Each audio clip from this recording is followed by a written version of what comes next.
Buenos días a todo el público y a los miembros de la mesa. Un agradecimiento a la Comisión de Derecho a la Salud del Colegio de Abogados y Abogadas de Costa Rica, en especial al licenciado Randall Madrigal, por tomarme en cuenta a la hora de armar todos estos paneles en esta interesante rama del derecho, porque derecho a la salud yo tenía la concepción realmente que solo tenía que ver con la caja y con el Ministerio de Salud cerrando a diestra y siniestra negocios, pero no, ya día a día nos vamos educando un poquito más gracias a mi maestro don Randall. Nos toca hablar y tratar de concluir si es posible adoptar vías alternas de resolución de conflictos o decidir un conflicto derivado de la prestación de un servicio relacionado con la salud, y la visión que les voy a exponer es desde el punto de vista de un abogado participante de grupos y de entidades que impulsamos esta resolución alterna de conflicto, especialmente la conciliación y el arbitraje. Vamos a iniciar con una cita que nos presenta un autor que nos dice que los pacientes no demandan a doctores que les gusta o les cae bien. Este autor toma esta frase a raíz de un estudio que hicieron aseguradoras estadounidenses en el cual investigaba las causas por las cuales los médicos tenían más probabilidad de ser demandados, y ellos concluyen que primero los médicos, el término que usan es desagradable, tienen mayor riesgo de ser demandados que aquellos en los cuales muestran más empatía con sus pacientes. El punto medular no es tanto la gravedad del error o la falta de experiencia que haya podido tener en la aplicación del procedimiento el médico, sino la forma en que se trató al paciente, y eso lo dijo el licenciado Rojas ahora como una de las causas que generan conflicto. Entonces, dice el autor que siendo razonable, escuchando al paciente, explicando debidamente el procedimiento y aún admitiendo errores, es posible mitigar la posibilidad de un litigio. Así que creo yo que la primera fórmula para evitar conflictos es la prevención. Mi apreciación en esto es que el primer inicio de mitigación es el consentimiento informado. No solo es llenar el formulario o el papel o poner al paciente a firmarlo, sino que es informar de lo que se va a hacer, para que con base en toda esa información, quien asume el riesgo sea el paciente y no el operador sanitario. Y eso es una obligación legal de conformidad con el artículo 22 de la Ley General de Salud, que dice que ninguna persona puede ser sometida a tratamiento médico o quirúrgico sin su consentimiento previo o el de la persona llamada a darlo legalmente si estuviera impedido para hacerlo. Entonces, hablando ahora acerca de lo que nos toca hablar, que es vías alternas de resolución de conflictos en procesos que se tramitan en la vía penal o civil. La mayor dificultad que yo veo es en los casos de la vía penal. Es indudable que la presentación de una denuncia penal es un elemento muy persuasivo, como decía el licenciado Solano, para buscar un arreglo. Un colega costarricense por ahí en un post en una red social dice que hablando se entiende la gente, pero con una denuncia penal le puede quedar más claro, ¿verdad? Eso es sin duda totalmente cierto. Pero recordemos dos puntos. De acuerdo con la ley 7727, solo se puede conciliar o arbitrar acerca de situaciones patrimoniales, es decir, sobre la aplicación de una posible sanción penal no hay espacio para las partes para poder disponerlo. Sí hay mecanismos procesales para hacerlo, pero realmente el espacio es un poco más limitado, máxime con la exposición que hizo el licenciado Solano de cómo se confunden las figuras. El otro punto es que el acceso a un acuerdo que solucione un conflicto se puede dar en cualquier momento, haya o no proceso judicial pendiente de resolver, y aún resuelto es posible acceder a vías alternas de resolución de conflicto amparados a la Ley 7727. Con una denuncia penal y teniendo esa presión, yo veo que difícilmente las partes vayan a buscar pagar a un panel arbitral o pagar a sesiones de conciliación y solucionar la parte patrimonial derivada de la comisión de un posible delito si la parte penal va a seguir su curso, por el costo y por ese efecto, así como lo regula el 36 del Código Procesal Penal.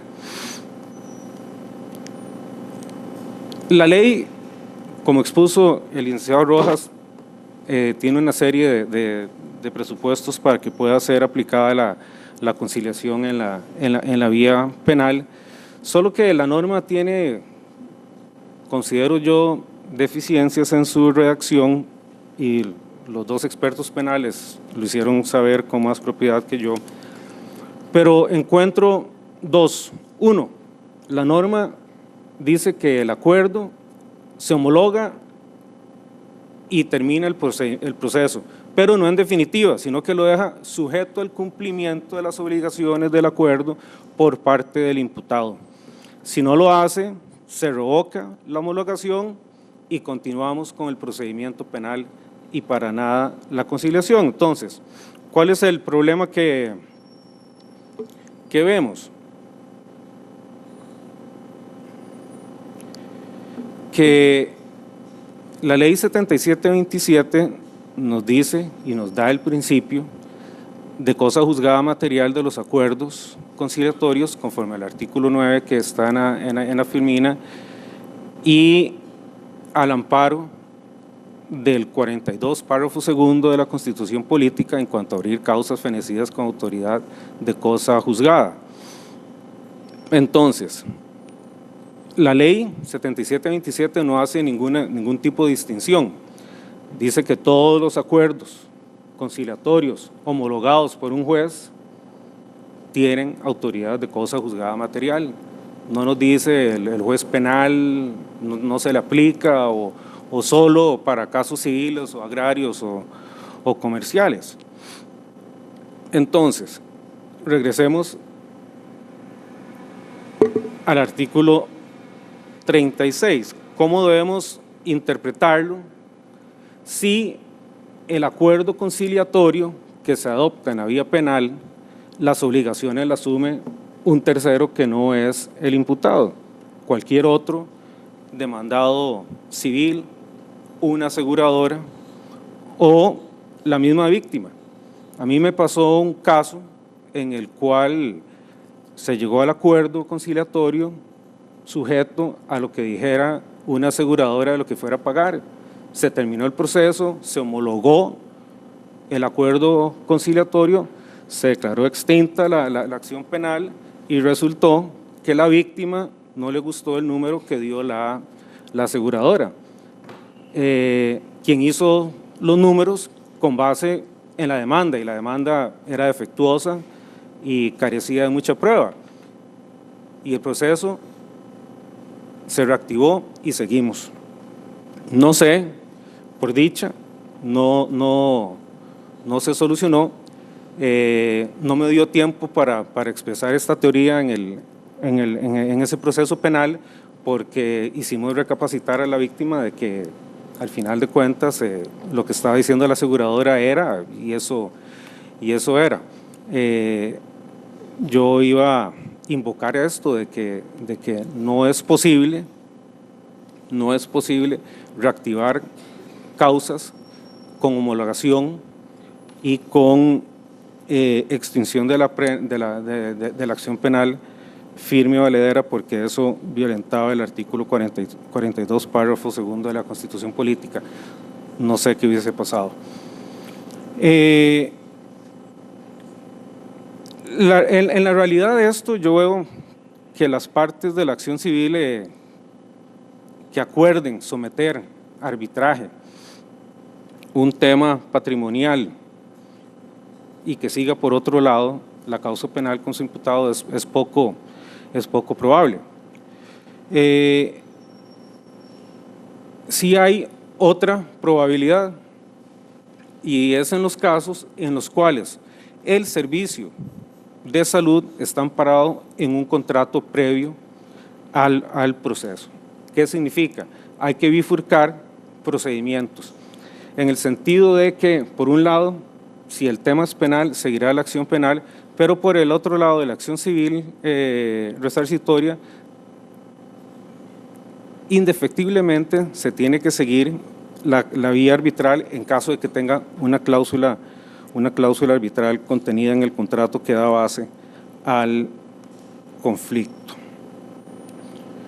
Entonces, esto en aplicación del artículo 43 de la Constitución Política y los artículos 18 y 37 de la Ley 7727. Entonces, yo concluyo, de acuerdo a mi criterio, es que es posible la conciliación en casos de procesos penales relacionados con actos ejecutados por profesionales en el área de la salud, al amparo de lo que dijimos. Ahora, indudablemente, la relación jurídica de la prestación de servicios médicos o relacionados a la salud, para hacerlo más amplio, está relacionado al derecho de consumo. El paciente es un consumidor de servicios de salud. De acuerdo a la Ley 7472, que es la Ley de Promoción de la Competencia y Defensa Efectiva del Consumidor, nos dice que consumidor es toda persona física o entidad que como destinatario final utiliza bienes o servicios y recibe información o propuestas para ello. Y comerciante o proveedor, lo cual es distinto, es toda entidad física o entidad de hecho derecho, pública o privada, que en nombre propio o por cuenta ajena se dedica en forma habitual a prestar servicios, aun y cuando esta no sea su actividad principal. En igual sentido, el reglamento de la ley del consumidor, digámosle así, define al proveedor igualmente, entidad público o privada que presta servicios, y en este caso es un servicio de la salud. Entonces, cito esta resolución del Tribunal Contencioso Administrativo, en el cual confirma lo que estoy diciendo. Hay una relación de consumo en la prestación del servicio a la salud. Y nos dice la resolución, que es casuístico, ¿verdad? Hay que ver caso a caso, hay que desligar la actividad del profesional y ver tal vez la prestación del servicio a la salud más amplio, no solo al profesional, sino que de eso se deriva una serie de relaciones muy íntimamente ligadas.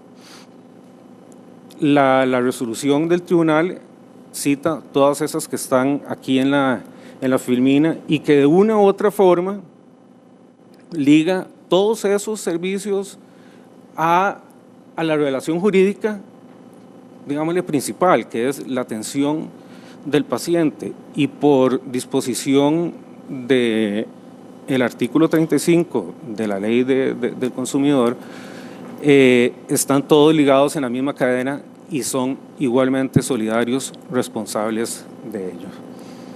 Entonces, ¿cómo visualizamos un caso desde la vía civil, desde el punto de vista civil, en el cual hay algún tipo de obligación o prestación o deducción de alguna pretensión de alguien. Veo al paciente demandando al centro médico, al profesional y eventualmente agreguemos al asegurador.